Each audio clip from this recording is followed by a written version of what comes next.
So now with us live via Zoom, we're joined by the Chief Rabbi of Ukraine, Rabbi Bleich. How are you? Okay, great. How are you doing, Svika? I'm okay. You know, we're living during interesting times, and there's many news going on all the time. On the one hand, we have the wars in Ukraine and in Israel continuing.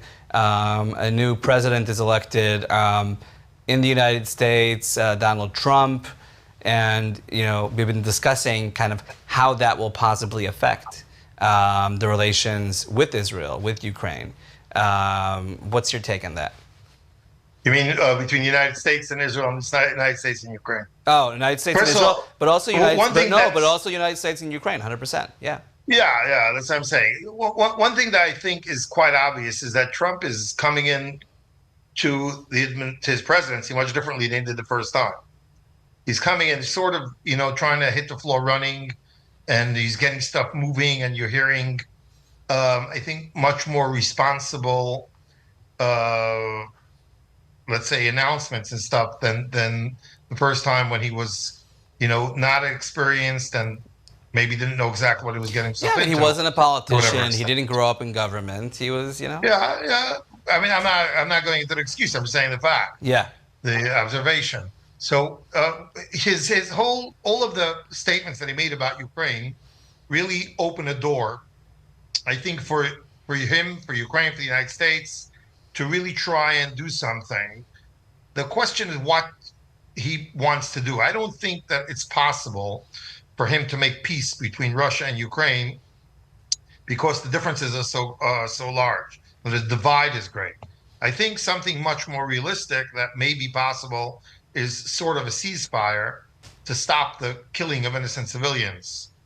Basically, if you see what's going on now, most of the attacks that Russia is doing are hitting houses every single day. Many civilians are being killed in every single city that Russia attacks. And I think that's something that really should stop. There's also a lot of killing going on, obviously a lot of death on the Russian side.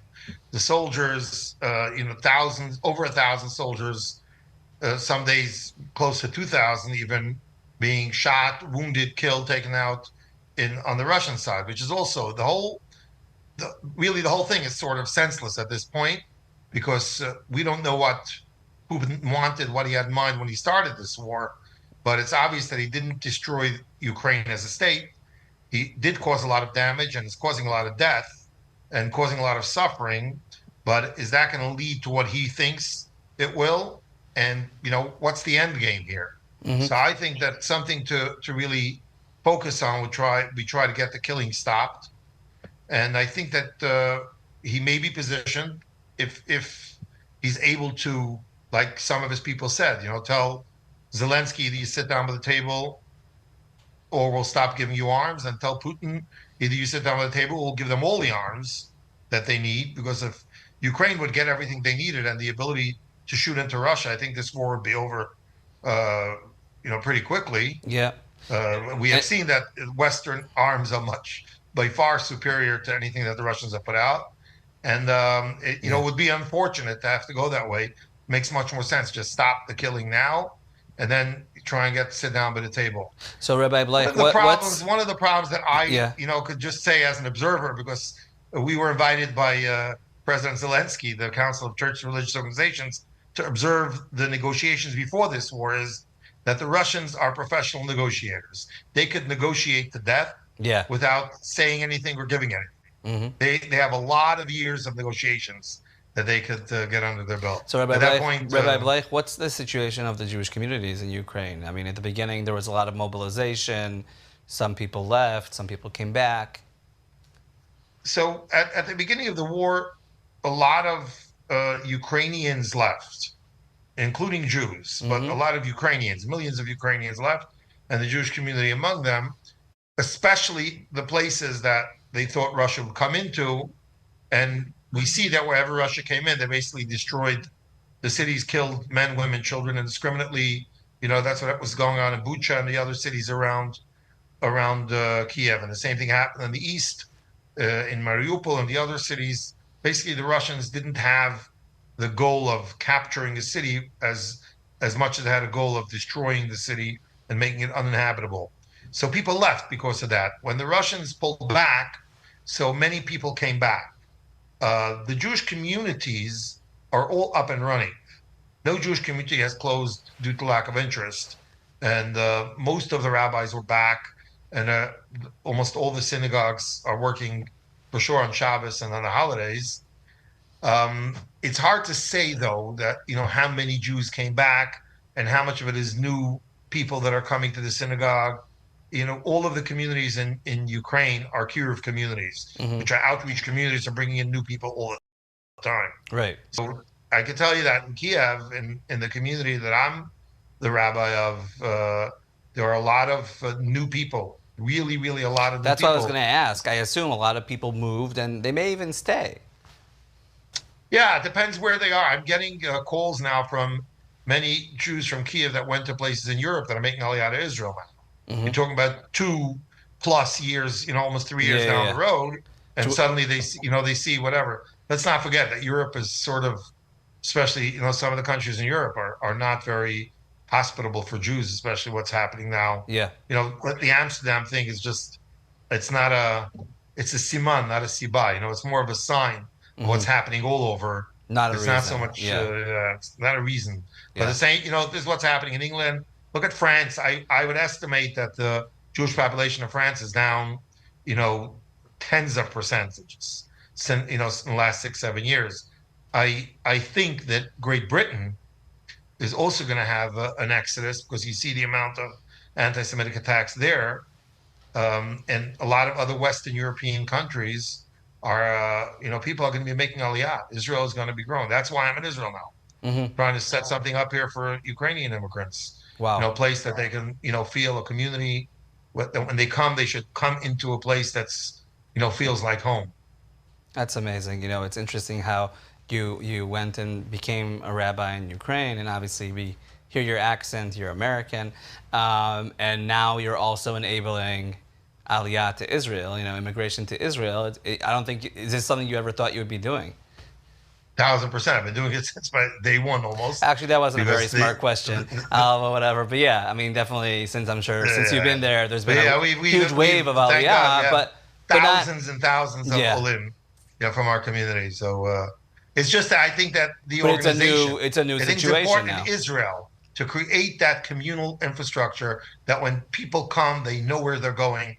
They have a synagogue to go to. They have a community center. They have a rabbi who speaks their language and understands their mentality, that they can continue being Jewish in whatever shape or form they were Jewish before. Right. In Because Israel, I the think the divisions difference are a little bit too, I think the you difference know, between those that made Aliyah, let's say at the beginning of the 90s, okay, and those making Aliyah now, because of the strengthening of Jewish identity and the amount of rabbis and Jewish communities that kind of were reestablished, and as you said, outreach communities, right? So now people who will move to Israel aren't looking for that secular Jewish life. They're looking for Jewish life the way they had it in Ukraine, and it would be very difficult to find if you don't create some sort of a atmosphere like that. Well, it's true, yeah, because in the Ukrainian Jewish communities, all of the communities throughout Ukraine, every single one of them, nobody cares, initially when you come in, nobody asks you, are you religious? What do you keep? What don't you keep? Hmm. Do you wear, a kippah? Do you don't wear a kippah? You can have, like I say, in one synagogue, guys with shtreimels, guys with a kippah sruga, and a guy without any kippah. Right. And they're all celebrating Hanukkah, Purim, Rosh Hashanah, Yom Kippur, or even Shabbos together, right? That's the nature of the diaspora, especially in the outreach communities, is that nobody asks questions. You just come if you're Jewish and you're part of the community.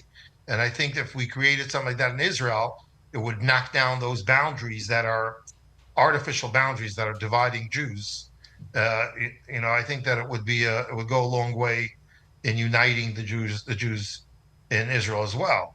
But Mm. I'm not looking to change the world. But I think that for at least the Ukrainian Jews that come here, they should have a place that they can feel that it's that home. That's Like amazing. home. Again, I'm saying my motto is be in Israel and feel like you're in Ukraine.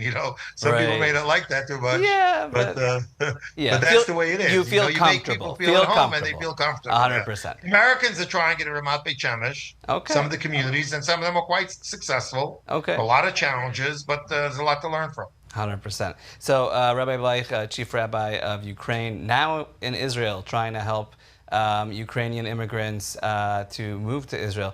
Thank you so much for your time, and thank you for doing what you do. And hopefully, we should be hearing good news about ending the war very soon, as well as ending the war in Israel.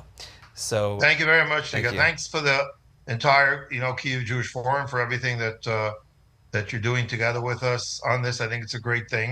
It's a great forum. People can get to hear about one another in a very interesting way from different parts of the world.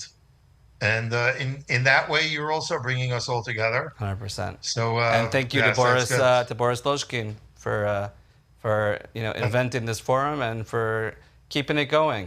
And hopefully you'll Yeah, be able to go the back Jewish Confederation physically. of Ukraine, You'll be right. able to host us in Kyiv next year. Yeah, and we say next year in Jerusalem, but you could say next year in Kyiv. Next year in Kyiv, in a very specific way. Thank you so much, Rabbi. Thanks a lot, Tika. Stay well.